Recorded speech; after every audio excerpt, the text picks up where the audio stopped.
예수님 이후에 기독교 역사상 가장 훌륭한 설교자를 뽑으라고 한다면 아마 대부분의 사람들이 영국 런던에서 목회를 하셨던 스펄전 목사님을 뽑을 것입니다. 스펄전 목사님은 설교의 황태자라고 불릴 정도로 기독교 역사상 가장 탁월한 설교자였습니다. 말씀을 전하는 일에 있어서 그분의 가장 큰 강점은 분명한 복음 제시에 있습니다.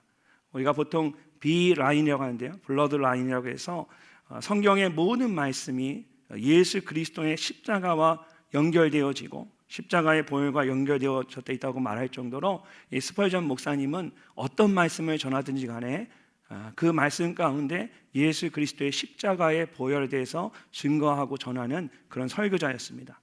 스펄전 목사님이 목회할 때에 런던에는 그와 더불어 조셉 파커라는 뛰어난 설교자가 있었습니다. 그래서 당시에 두 사람의 설교를 듣기 위해서 많은 사람들이 런던을 방문할 정도였습니다. 먼저 조셉 파커 목사님이 목회하는 CD 템플 교회의 예배에 참석을 합니다. 소문대로 파커 목사님의 설교는 깊이가 있고 감동적이었습니다. 예배를 마치고 나오면서 모든 사람들이 한 목소리로 이야기합니다. 정말 위대한 설교자다.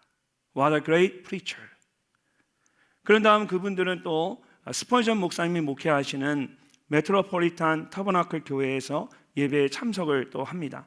스펄전 목사님의 설교를 다 듣고 예배를 마친 후에 그들이 나오면서 또 이번에도 모두 똑같이 한 목소리로 말합니다. 정말 위대한 예수님이시다. What a great Christ. 침례 요한이 예수님에 대해 말하면서 그는 흥하여야 하겠고 나는 쇠하여야 하리라. He must become greater, I must become less 라고 말했습니다. 그는 흥하여야겠고 나는 쇠하여야 하리라. 여러분, 우리의 모습을 통해서 내가 아니라 예수 그리스도가 드러나야 합니다. 세상 사람들이 우리의 모습을 보면서 나의 모습을 보는 것이 아니라 내 안에 계신 예수 그리스도를 볼 수가 있어야 합니다. 스펄전 목사님의 이런 설교를 그리스도 중심의 설교라고 말합니다. 제가 이전에 신학교에서 학생들에게 이 그리스도 중심의 설교에 대해서 가르칠 때에 한 학생이 이렇게 질문을 했습니다. 교수님, 신약 성경에는 예수 그리스도에 대한 말씀이 많이 나오지만 구약 성경에는 그렇지 않지 않습니까? 예수 그리스도의 이름조차 나오지 않는데 구약 성경을 가지고 어떻게 예수 그리스도에 대해서 전할 수가 있습니까? 여러분, 어떻게 해야 할까요? 구약 성경에는 예수 그리스도에 대한 직접적인 말씀이 없습니다. 예수 그리스도라는 이름조차도 구약 성경에는 나오지 않습니다. 그러나 구약 성경은 오실 예수 그리스도에 대한 말씀입니다. 신약 성경이 오신 예수 그리스도와 다시 오실 예수 그리스도에 대한 말씀이라면 구약 성경의 말씀은 오실 예수 그리스도에 대한 말씀입니다.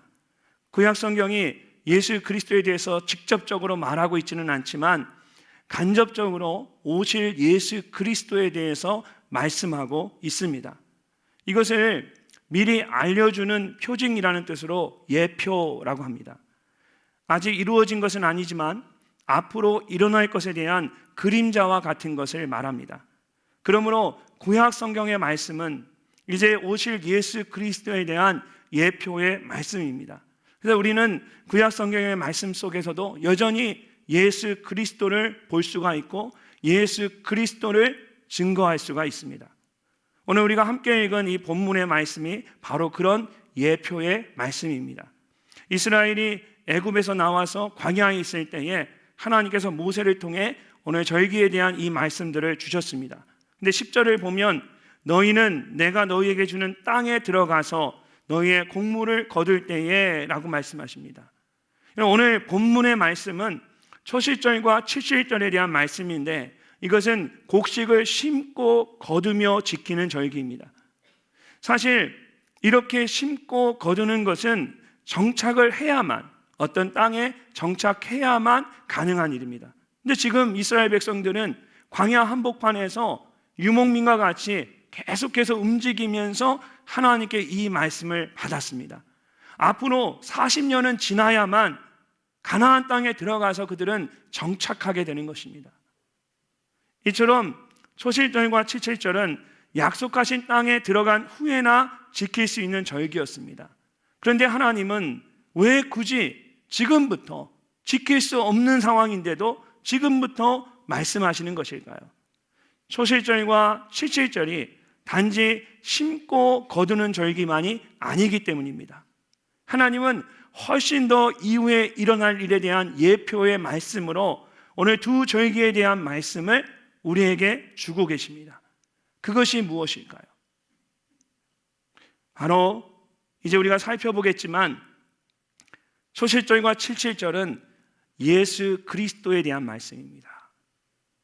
우리가 생각하는 구약의 절기에 한 번도 접해보지 못했던 너무나 어색하고 멀게만 느껴지는 말씀인데, 사실 이 말씀이 우리에게 말하고자 하는 것은 절기에 대한 말씀 넘어 예수 그리스도에 대해서 우리에게 보여주기를 원하는 것입니다.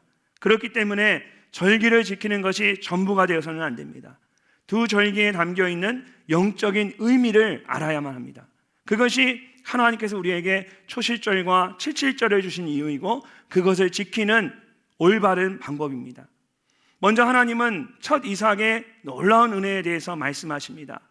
이스라엘은 1년에 2번 추수를 합니다. 봄에는 밀과 보리를 추수하고 가을에는 과일을 추수합니다. 그러니까 우리가 지키는 추수감사절은 과일을 추수하고 드리는 감사절입니다.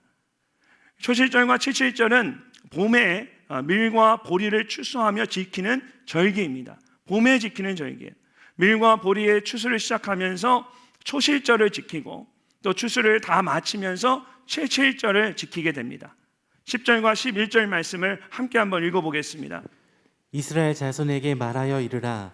너희는 내가 너희에게 주는 땅에 들어가서 너희의 곡물을 거둘 때에 너희의 곡물의 첫 이삭 한 단을 제사장에게로 가져갈 것이요 제사장은 너희를 위하여 그 단을 여호와 앞에 기쁘게 받으심이 되도록 흔들되 안식일 이튿날에 흔들 것이며. 아멘. 초실절은 안식일 이튿날 하루만 지키는 절기입니다. 그리고 여기서 말하는 안식일은 무교절이 끝나는 마지막 날 안식일을 말합니다.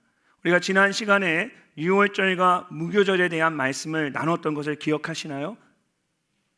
지난주에 나눴습니다. 기억하시죠? 네. 그러면 이제 눈빛으로라도 이분 눈빛으로라도 아는 표정을 좀 지어주시면, 지난주에 우리가 나눴죠, 그죠? 유교절과 무교절에 대해서. 첫째 달 14일에 유월절을 지키고 그 다음 날이 안식일입니다. 그리고 그날이 무교절의 첫 시작입니다. 그렇게 두 번째 안식일까지 얼마 동안? 일주일 동안 우리가 무교절로 지켜지게 됩니다. 그리고 무교절 마지막 안식일이 끝난 그 다음 날이 초실절입니다. 연결되어 있죠. 10절을 다시 보시면 너희의 곡물을 거둘 때에 너희의 곡물의 첫 이삭 한 단을 제사장에게로 가져갈 것이요 라고 했습니다. 초실절은 첫 이삭 한 해의 첫 열매를 하나님께 올려드리는 겁니다. 봄에 보리를 추수하면서 한 해의 첫 수확이죠. 첫 이삭을 하나님께 드립니다. 그래서 이스라엘 사람들은 첫 번째로 추수한 것을 가지고 성전으로 달려갔습니다. 가장 먼저 주의 전으로 달려갔어요. 그러면 제사장이 그것을 가지고 흔들어서 하나님께 올려드렸습니다. 여호와 앞에 흔든다라는 것은 이게 좌우로 흔드는 것이 아닙니다. 흔든다라는 얘기는 위로 높이 들어 올렸다라는 뜻입니다. 기쁨으로 받으시도록 하나님을 향해서 첫 이삭 한 단을 기쁨으로 하나님 앞에 올려드린 겁니다. 이렇게 하나님께 첫 이삭을 올려드리는 것에는 두 가지의 중요한 의미가 있습니다. 먼저는 하나님의 주권을 인정하는 것입니다. 하나님의 주권을 인정하는 것. 하나의 첫 번째 수확을 가지고 여러분 얼마나 기뻤겠습니까? 너무 기뻤을 거예요. 그런데 그것을 그대로 가지고 가서 하나님에게 먼저 올려드렸습니다. 이것의 주인이 내가 아니라 하나님이시다라는 것입니다. 또 14절 말씀을 보면 이렇게 말씀하십니다. 너희는 너희 하나님께 예물을 가져오는 그날까지 떡이든지 볶은 곡식이든지 생이삭이든지 먹지 말지니 이는 너희가 거주하는 각처에서 대대로 지킬 영원한 규례니라. 하나님께서 하나님께 첫 이삭을 올려드릴 때까지 그들은 추수한 곡식을 먹지 않았습니다. 하나님께 먼저 드린 후에 비로소 추수한 곡식을 먹기 시작했습니다. 모든 곡식의 주권이 내가 아니라 하나님께 있음을 믿었기 때문입니다. 이처럼 하나님께 예물을 드릴 때에는 내가 얻은 소득 가운데 하나님께 드릴 예물을 가장 먼저 구별하여 드려야 합니다. 그런 다음에 남은 것을 가지고 나를 위해 사용하는 것입니다. 아마 우리 가운데 그런 분들은 없을 거예요. 나를 위해 필요한 거 다 채워놓고 그 다음에 남은 것을 가지고 하나님께 드리는, 그렇게 드리지는 않을 거라고 믿습니다. 여러분, 우리가 드림에 있어서 누구에게 무엇을 먼저 드리냐가 굉장히 중요한 문제입니다. 그 속에 내가 내 물질의 주인이 누구인가를 고백하고 있는 겁니다. 시편 24편 1절에서 다윗은 이렇게 선언했습니다. 우리 함께 한번 읽어보겠습니다. 땅과 거기에 충만한 것과 세계와 그 가운데에 사는 자들은 다 여호와의 것이로다. 다 여호와의 것이다. 내가 가진 모든 것의 주인은 내가 아니라 하나님이십니다. 하나님께서 주시지 않으면 우리는 사실 아무것도 가질 수가 없습니다. 우리는 하나님께서 허락하여 주신 것을 잠시 누리고 있을 뿐입니다. 그렇기 때문에 내가 쓰고 싶은 대로 쓴 후에 남은 것을 가지고 하나님께 드려서는 안 됩니다. 가장 먼저 구별하여 하나님께 드려야만 합니다. 우리가 농사를 짓는 것이 아니기 때문에 성경이 말씀하시는 것처럼 첫 이삭을 하나님께 드릴 수는 없습니다. 그러나 모든 일에 있어서 하나님을 가장 먼저 생각하고 하나님께 가장 먼저 드림으로써 하나님의 주권을 인정하며 하나님께 감사할 수 있습니다. 그것이 오늘 우리가 초실절이라는 절기를 통해서 배울 수 있는 올바른 감사의 모습입니다. 첫 이삭을 하나님께 드리는 것의 또 다른 의미는 최고의 하나님께 최선의 것을 드리는 것입니다. 모든 것에 있어서 첫 번째는 가장 값진 것, 가장 귀한 것, 가장 소중한 것, 가장 좋은 것을 의미합니다. 하나님께서 애굽을 심판하실 때에 사람과 짐승의 첫 번째 생명을 거두어 가신 것도 그것이 가장 값진 것이고 귀한 것이었기 때문입니다. 하나님께서는 우리가 가장 먼저 드릴 뿐만 아니라 가장 좋은 것으로 최선을 다해 드리기를 원하십니다. 창세기의 가인과 아벨의 제사를 보면 하나님께서 아벨의 제사는 받으셨는데 가인의 제사는 받지 않으셨습니다. 여러분, 왜 그러셨을까요? 왜 그러셨을까요? 성경은 가인과 아벨의 제사에 대해서 이렇게 말하고 있습니다. 가인은 땅의 소산으로 제물을 삼아 여호와께 드렸고 아벨은 자기도 양의 첫 새끼와 그 기름으로 드렸더니 여호와께서 아벨과 그의 제물은 받으셨으나 가인과 그의 제물은 받지 아니하신지라. 여러분, 이 말씀 속에서 우리는 하나님이 어떤 것을 받으시는지, 무엇을 기뻐하시는지를 알 수가 있습니다. 가인은 땅의 소산으로 하나님께 드렸습니다. 반면에 아벨은 양의 첫 새끼와 그 기름으로 하나님께 드렸습니다. 우리는 이 말씀만 그대로 보면 마치 곡식을 가지고 드리는 것은 하나님이 받지 않으시고 하나님은 가축을 받으시는구나, 육식을 좋아하시는구나, 이렇게 생각할 수 있어요. 그게 핵심이 아니죠. 그 말씀이 아니에요. 여러분, 왜 하나님께서는 가인의 제사는 받지 않으시고 아벨의 제사만 받으셨을까요? 왜 그러셨을까요? 말씀을 자세히 보면 가인은 땅의 소산들 중에 하나를 하나님께 드렸습니다. 밭에 나가서 그냥 있는 것 쭉 보고 그 중에 하나를 집어서 가져와서 하나님께 드린 거예요. 그러나 아벨은 양들 중에 새끼와 그 기름이었는데 어떤 새끼입니까? 첫 새끼였어요. 양의 첫 새끼, 가장 소중한 것, 가장 귀한 것, 가장 아름다운 것을 가지고 하나님께 드렸던 겁니다. 하나님께서 아벨의 제사를 받으신 이유는 그가 정성을 다해 최선의 것을 하나님께 드렸기 때문입니다. 창세기 말씀 다시 한번 기억해 보시면 하나님 뭐라고 하냐면 아벨과 그의 제물을 받았다, 가인과 그의 제물은 받지 않았다라고 말합니다. 우리의 마음, 나의 마음을 드리는 것이 중요하지요. 하나님은 아벨만 받으신 것이 아니라 아벨과 그의 제물을 함께 받으셨습니다. 우리가 무엇을 드리느냐도 중요하다라는 거예요. 우리가 어떤 것을 드리느냐도 중요하다라는 거예요. 내가 정말 사랑하거나 존경하는 사람에게 뭔가를 드릴 때 여러분은 어떻게 하십니까? 제가 미국에서 목회할 때 함께 신앙생활했던 우리 성도님이 오늘 우리 교회를 방문하셨어요. 그래서 제가 그 방문하는 소식을 듣고 일주일 전부터 내가 이 사랑하는 우리 이 형제를 위해서 무엇을 해야 할까? 제가 일주일 내내 고민한 거예요. 가장 좋은 것이 무엇일까? 이 사람이 가장 기뻐할 것이 무엇일까? 내게 주어진 이 짧은 시간에 내가 어떻게 내 마음을 표현해야 할까? 그래서 실제로 정말 한 주간의 그 기다림의 시간들이 정말 너무너무 행복하고 즐거웠던 거예요. 가장 좋은 것을 해줄 수 있다는 마음이. 내가 정말 사랑하고 존경하는 사람이 있으면 우리는 대충 주지 않습니다. 가장 좋은 것으로, 가장 귀한 것으로 드리기를 원합니다. 내 마음과 정성을 다해서 정말 귀한 것으로 드리려고 합니다. 첫 이삭을 하나님께 드린다는 것은 바로 그런 의미입니다. 내게 있는 것들 중에 정말 가장 귀한 것으로, 가장 좋은 것으로 최선을 다해 드리는 것입니다.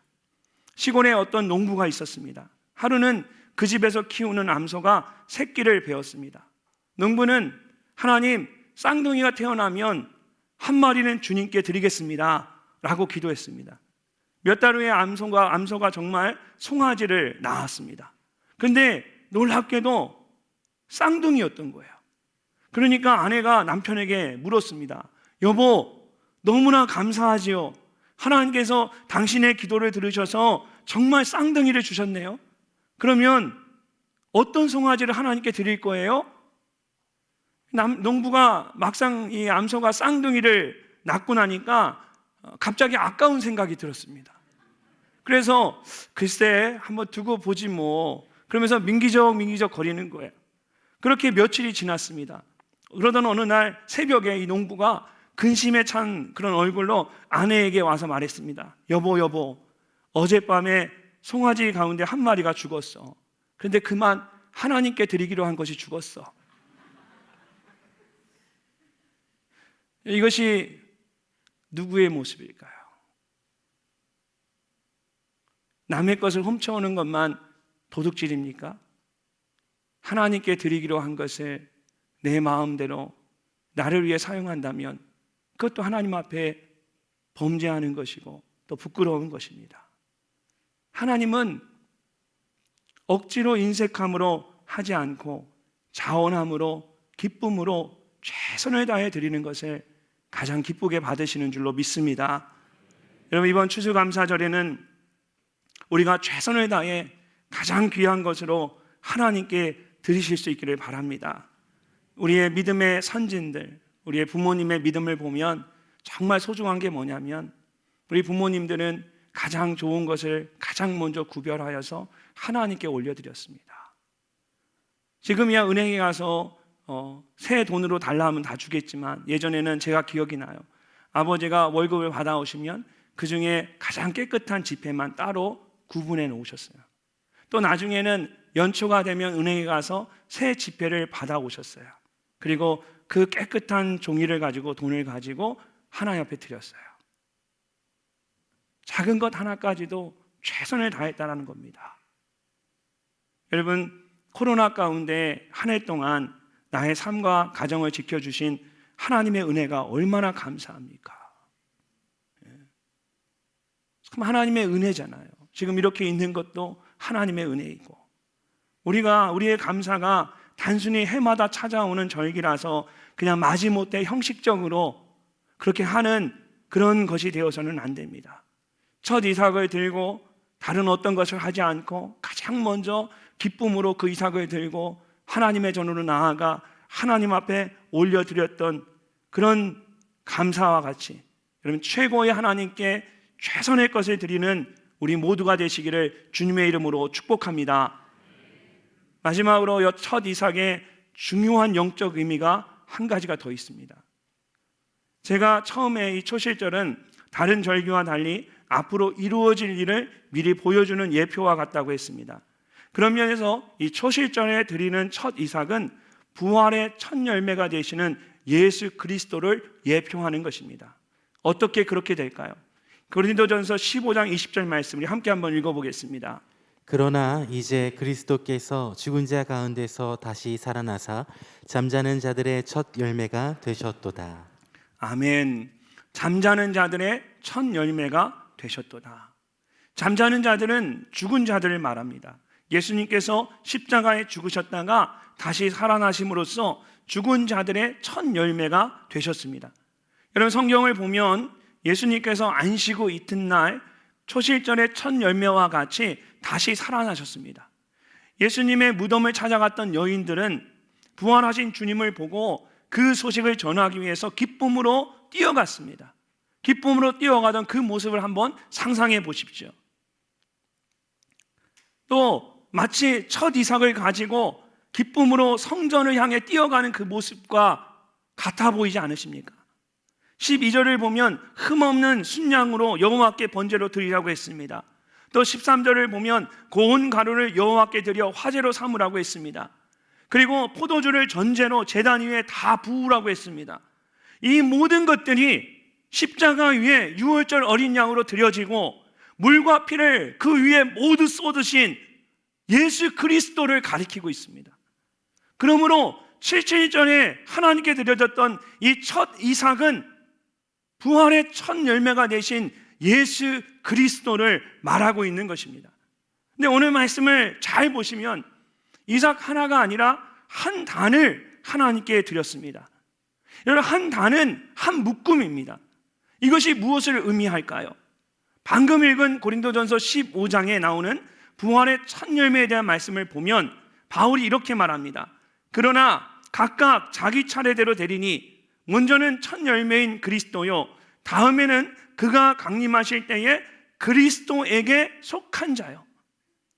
여러분, 그리스도에게 속한 자라는 말은 그리스도에게 붙은 자라는 뜻입니다. 모든 사람이 부활의 첫 열매가 될 수는 없습니다. 오직 예수님만이 부활의 첫 열매가 되십니다. 그럼에도 불구하고 우리가 부활의 소망을 가지고 살아갈 수 있는 것은 우리가 부활의 첫 열매 되시는 예수님께 붙은 자이기 때문입니다. 예수님께서 우리를 예수님께 속한 자로 만들어 주시고 우리를 한 묶음으로 보아 주시기 때문에 우리가 소망 없는 우리가 부활의 소망을 가지고 살아가는 것입니다.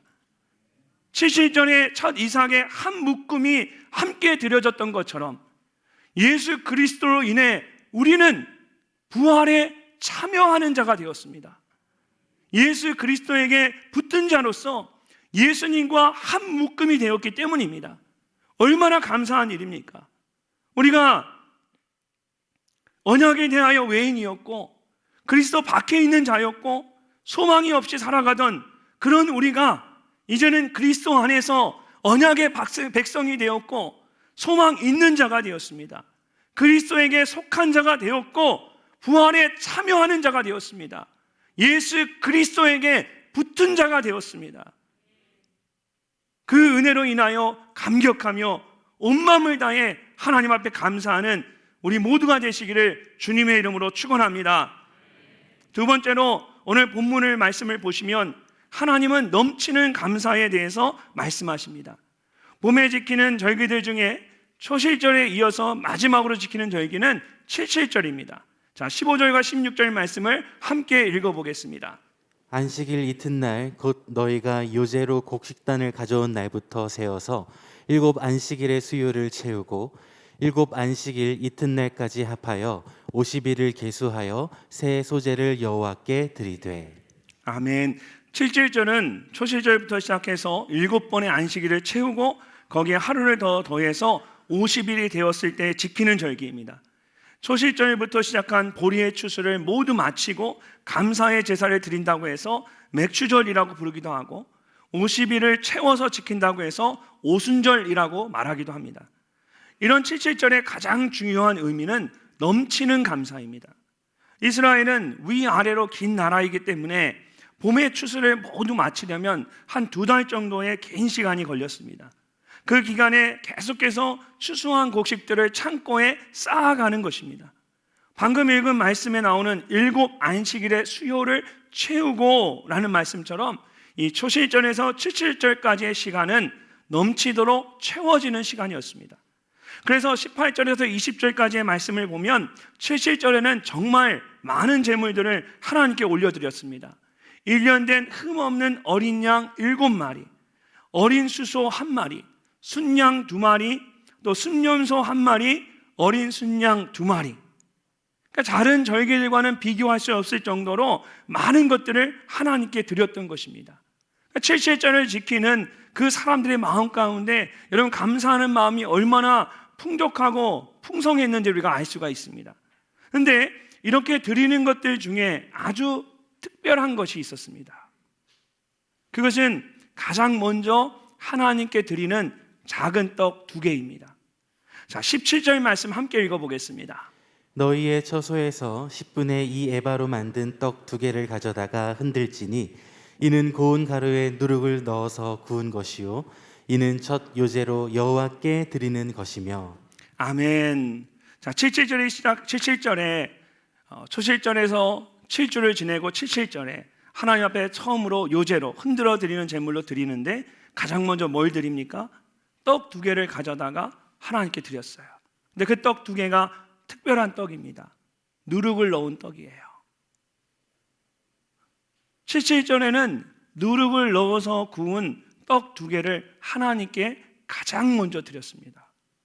사실 이것은 굉장히 이례적인 일입니다. 우리가 지난 주일에 무교절에 대한 말씀을 함께 나눴던 것처럼 이 누룩은 부정한 것이기 때문에 일반적으로 하나님께 드리는 제물에 사용하지 않습니다. 그런데 77절에는 어떻게 된 일인지 누룩이 들어간 유교병을 제단에 가장 먼저 올리도록 했습니다. 왜 그랬을까요?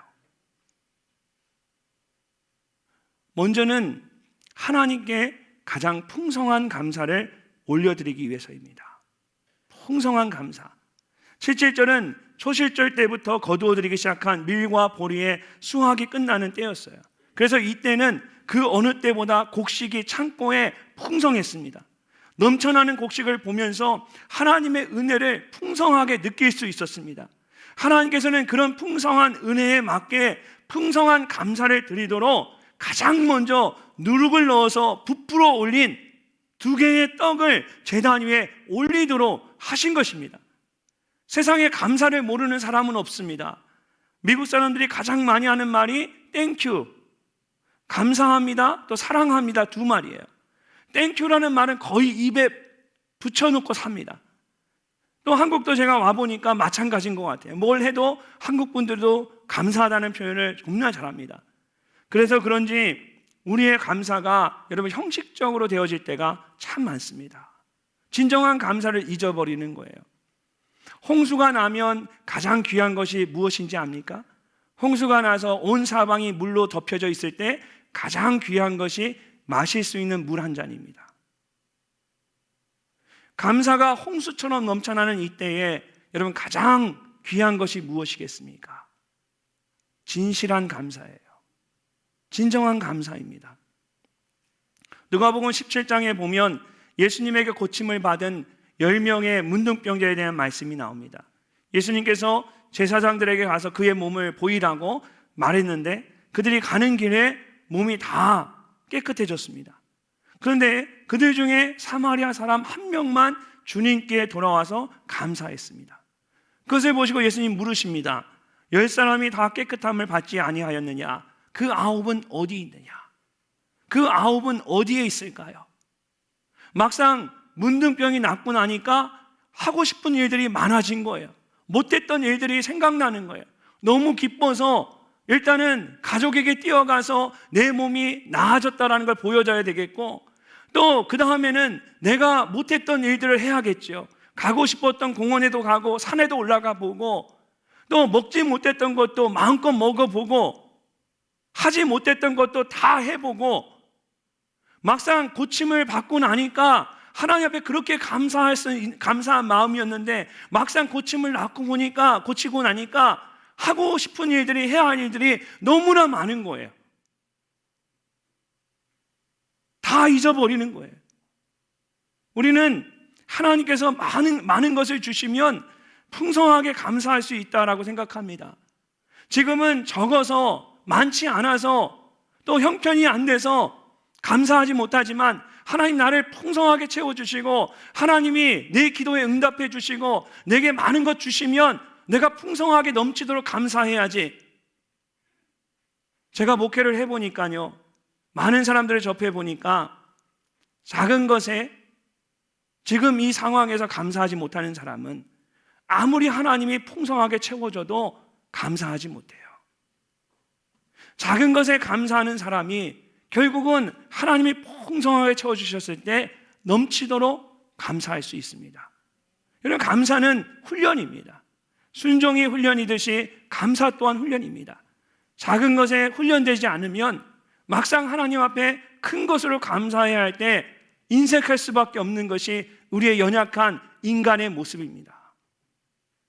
하나님께서 그런 우리의 연약함을 아시고 그 은혜를 잊지 않도록 하기 위해서 특별히 이 7.7절에 가장 먼저 누룩을 넣은 풍성한 유교병을 하나님께 드리도록 하신 것입니다. 내가 누리고 있는 모든 것은 하나님께서 내게 허락하여 주신 것입니다. 하나님께서 주시지 않으셨다면 작은 것 하나도 우리는 가질 수가 없었을 것입니다. 올 한 해 하나님께 넘치도록 하나님께서 우리의 삶을 축복하여 주셨습니다. 여러분, 그런 하나님께 풍성한 감사를 올려드리는 우리 모두가 되시기를 주님의 이름으로 축복합니다. 또한 누룩을 넣은 유교병에는 커져가는 하나님의 나라에 대한 의미가 들어있습니다. 커져가는 하나님의 나라. 복음서를 보면 예수님께서 천국에 대해서 비유로 말씀하시면서 천국은 마치 여자가 가루 서말 속에 갖다 넣어 전부 부풀게 한 누룩과 같다라고 말씀하셨습니다. 유교절의 무교병이 흠과 티가 없는 예수 그리스도를 의미한다면 여러분 7.7절의 유교병은 누룩과 같이 자라나고 커져가는 하나님의 나라를 의미합니다.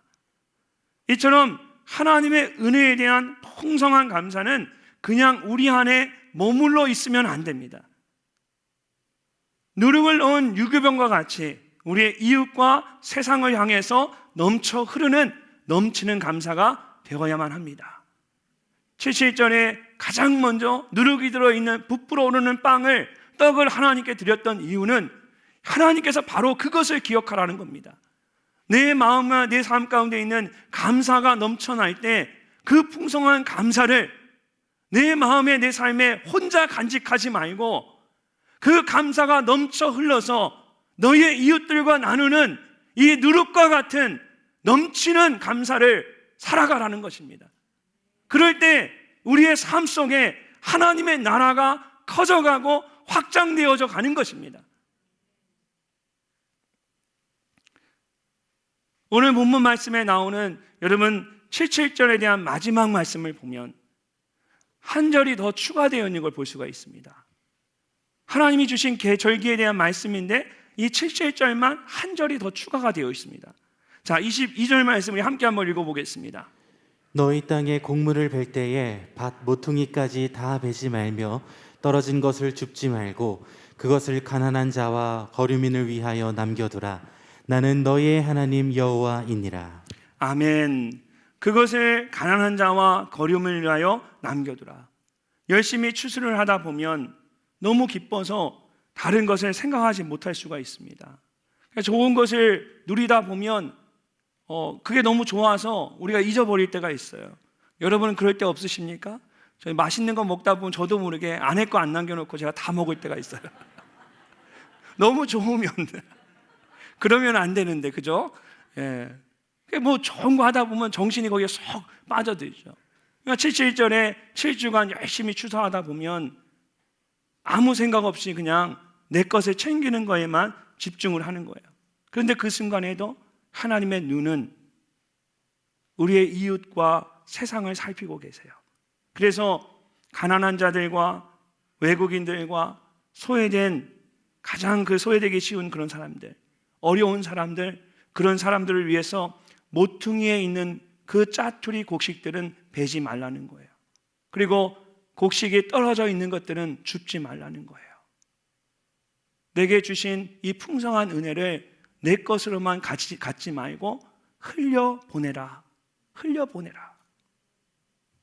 예수님께서는 하나님을 사랑하고 내 이웃을 내 몸과 같이 사랑하는 것이 가장 첫째 되는 중요한 계명이라고 말씀하셨습니다. 여러분, 하나님을 사랑하는 것과 내 이웃을 사랑하는 것은 절대로 두 개의 서로 다른 계명이 될 수가 없습니다. 하나님을 사랑한다 하면서 내 이웃을 사랑하지 않는다면 우리는 하나님을 온전히 사랑하지 않는 것입니다. 내 이웃을 사랑한다 말하면서 하나님을 사랑하지 않으면 우리는 우리의 이웃을 온전히 사랑하지 않는 것입니다. 하나님을 사랑하는 것과 이웃을 사랑하는 것은 서로 연결되어져 있습니다.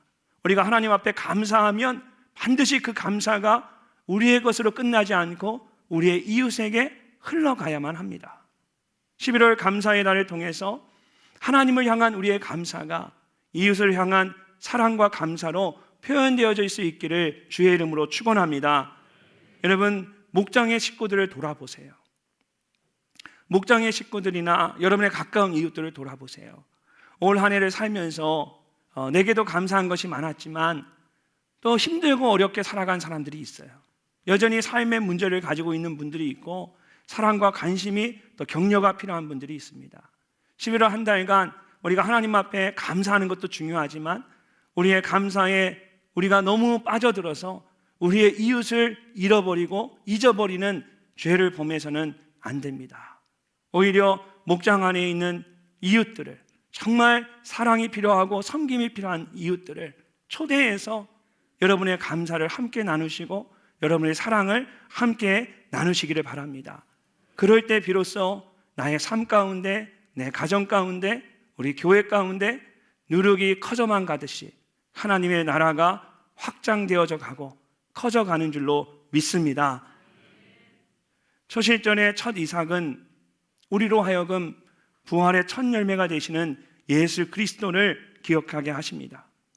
나를 위해 십자가에 죽으시고 부활하셔서 부활의 첫 열매가 되어주신 것이 얼마나 놀라운 은혜인지 모릅니다.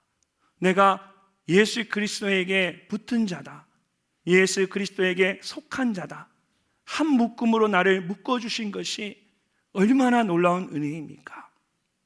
하나밖에 없는 독생자 예수 그리스도를 내어주신 그 하나님의 크신 은혜를 생각한다면 우리는 최선을 다해서 정말 최고의 감사를 하나님 앞에 올려드려야 합니다.